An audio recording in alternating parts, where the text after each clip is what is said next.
Hi hello வணக்கம். இன்றைக்கி இந்த வீடியோவில் என்ன பார்க்க போகிறோம் அப்படின்னா, கேலண்டர் ப்ராப்ளம்ஸில் கொஷின்ஸ் எப்படி கேட்டால் அதை எப்படி சால்வ் பண்ணுறது, என்னென்ன டைப் ஆஃப் கொஷின்ஸ் வருது அப்படின்றத பார்க்கலாம். ஃபஸ்ட்டு டைப் வந்து பார்த்திங்கன்னா, finding the day on a particular date when reference day is given.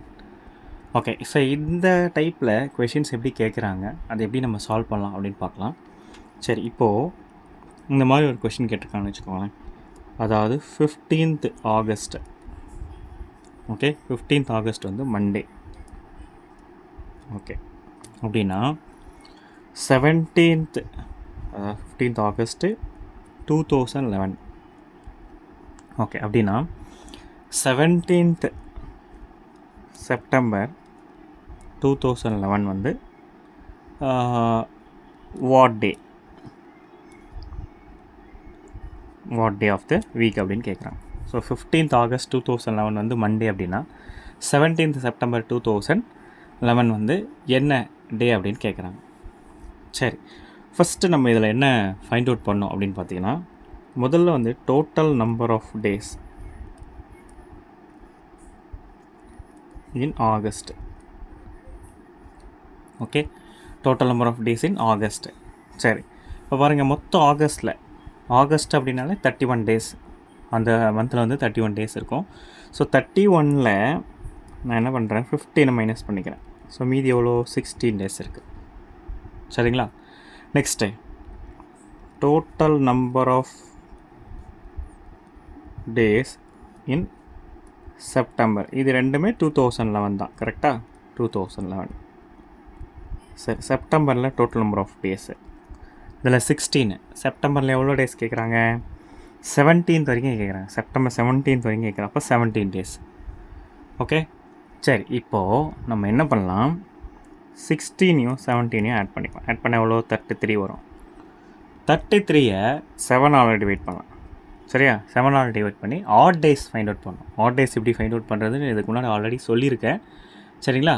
So எவ்வளோ நம்பர் ஆஃப் ஆட் டேஸ் வரும். ஆட் டேஸ்னால் என்ன, அதாவது ஒரு டோட்டல் நம்பர் ஆஃப் டேஸை 7ஆல் டிவைட் பண்ணி வர ரிமைண்டர், என்ன ரிமைண்டர் வருதோ அதுதான் வந்து ஆட் டேஸ் அப்படின்னு சொல்லுவாங்க.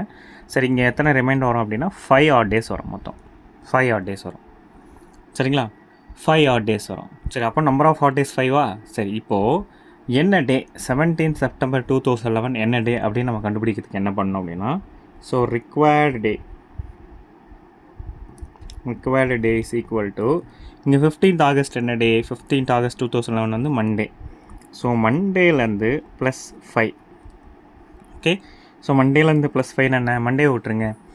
Tuesday, Wednesday, Thursday, Friday, Saturday. 5th day வந்து சாட்டர்டே. அப்போது 17th ஆகஸ்ட் 2011 வந்து சாட்டர்டே. ஸோ இந்த மாதிரி நம்ம வந்து இந்த பர்டிகுலர் கொஷினை வந்து சால்வ் பண்ணலாம். சரிங்களா? சரி, இன்னொன்று இங்கே பாருங்கள், இந்த நம்பர் ஆஃப் டேஸ் கண்டுபிடிச்சோம்ல. சரி, இந்த நம்பர் ஆஃப் டேஸை ஃபஸ்ட்டு எவ்வளோ நம்பர் ஆஃப் டேஸ் கண்டுபிடிச்சோமோ அதுக்கு தனித்தனியாக ஆட் டேஸும் கண்டுபிடிச்சிக்கலாம். இப்போ 16 இருக்கா, 16 எவ்வளோ ஆட் டேஸ் வரும். ஸோ 16th, அதாவது total number of days in August 2011 16 கண்டுபிடிச்சோமா, இந்த 16 7ஆல் டிவைட் பண்ணால் என்ன ஆட் டேஸ் வரும், 2 ஆட் டேஸ் வரும். நெக்ஸ்ட்டு 17th 7ஆல் டிவைட் பண்ணால் என்ன ஆட் டேஸ் வரும், 3 வரும். அப்போ 2 + 3 is equal to 5. ஸோ இப்படியும் ஃபைண்ட் அவுட் பண்ணலாம். அப்போ 5th டே அப்படின்றது சாட்டர்டே அப்படின்றது நமக்கு தெரியும். மண்டேலேருந்து 5th டே. ஸோ இப்படியே ஃபைண்ட் அவுட் பண்ணிக்கலாம். இப்போ டோட்டலாக ஆட் பண்ணியும் ஆட் டேஸ் கண்டுபிடிச்சிக்கலாம், இல்லை ஒன்றும் பார்ட் பை பார்ட்டாக கண்டுபிடிச்சோம் ஆட் டேஸை ஃபைனலாக என்னென்ன எவ்வளோ ஆட் டேஸ் வருதோ அதை ஆட் பண்ணி அப்படியும் கண்டுபிடிக்கலாம். சரிங்களா? ஸோ இந்த மாதிரி டைப் ஆஃப் கொஷின்ஸ் வந்து நம்ம எப்படியே சால்வ் பண்ணலாம். இது வந்து ரொம்ப ஈஸியஸ்ட் மெத்தட். ஓகேங்களா? சரி, இன்னும் நெக்ஸ்ட் வீடியோவில் வந்து பார்த்திங்கன்னா இன்னும் சில கொஷின்ஸ் பார்க்கலாம். அடுத்து என்னென்ன இன்னும் டைப்ஸ்லாம் இருக்குதுன்னு பார்க்கலாம். தேங்க்யூ ஃபார் வாட்சிங் மை வீடியோ. Thank you, bye.